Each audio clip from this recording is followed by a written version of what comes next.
નમસ્કાર મિત્રો, આજના વિડીયોમાં આપણે વાત કરીશું 12મા ધોરણમાં તમે પાસ થયા, નપાસ થયા, સપ્લિમેન્ટરી આવી, ગ્રેસ માર્ક્સ મળ્યા, પાસ કેવી રીતે થશો, શું છે બધી ઇન્ફોર્મેશન તમને આ વિડીયોમાં મળશે। સૌથી પહેલાં તો આપણે વાત કરીએ જે પાસ થશે, તો જે લોકો પાસ થશે એ લોકોના રિઝલ્ટમાં પાસ આવશે ઓબ્વિયસલી।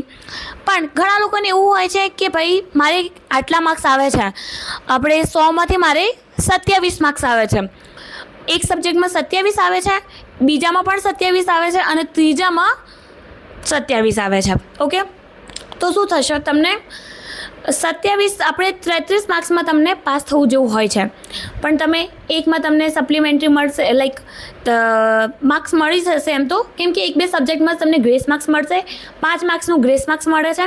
તમારે 33 માર્ક્સમાંથી 5 માર્ક્સ એડ કરીએ, જેટલા ઓછા હોય એમાં 5 માર્ક્સ એડ કરીએ, તમારે 33 થઈ જાય તો તમને ગ્રેસ માર્ક્સ મળશે।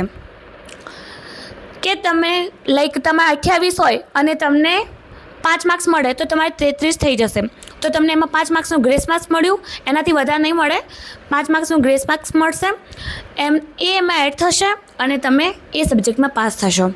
બીજી વાત, હવે તમારે આવે છે 25 કે 24, 25 કે 24 આવે છે તો 5 માર્ક્સથી વધારે તમને ગ્રેસ માર્ક્સ નહીં મળે તો એ સબ્જેક્ટમાં તમે ફેલ કહેવાશો। બીજા સબ્જેક્ટમાં તમારે 23 કે 18 આવે છે તો એમાંય તમને માર્ક્સ નહીં મળે ગ્રેસ માર્ક્સ, તો એમાંય તમે ફેલ છો।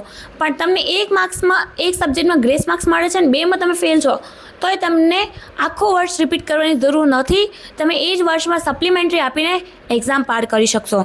પણ તમને 3 સબ્જેક્ટમાં એટલે કે 3 સબ્જેક્ટમાં તમારે ઓછા માર્ક્સ આવે છે, ગ્રેસ માર્ક્સ મળે એટલા માર્ક્સ પણ નથી આવતા, તો તમને ફરીથી એક્ઝામ આપવી પડશે। ખબર પડી તમને? 5 માર્ક્સ એડ કરીએ અને 33 થઈ જાય તો તમને ગ્રેસ માર્ક્સ મળી જશે, અને ના મળતા હોય 2માં મળતા હોય ને ત્રીજામાં તમને, તો સમજી લો હવે કે 2 થી 3 સબ્જેક્ટમાં તમારે આમ તમે 3 સબ્જેક્ટમાં ફેલ છો તો આખો વર્ષ તમને પાછો આપવો પડશે, 2માં ફેલ છો ને 1માં તમને ગ્રેસ માર્ક્સ મળે છે તો એ જ વર્ષે તમે સપ્લિમેન્ટરી આપી શકશો। ઠીક છે, તો આ જ વસ્તુ તમને જણાવવાની હતી આ વિડીયોમાં। અને હવે રિઝલ્ટ 2 મેના દિવસે જારી થઈ જશે, નીટની પરીક્ષા છે એ દિવસના તમારી જે રિઝલ્ટ છે એ જારી થઈ જશે મિત્રો।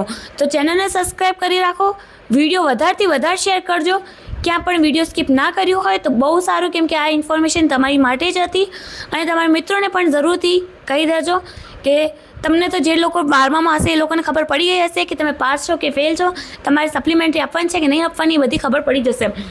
અને જે લોકોને સપ્લિમેન્ટરી આપવાની છે એ સપ્લિમેન્ટરી ક્યારે આપશે?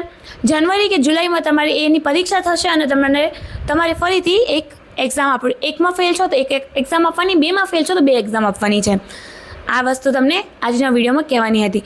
મળીએ નેક્સ્ટ વિડીયોમાં, ત્યાં સુધી મિત્રો ધન્યવાદ।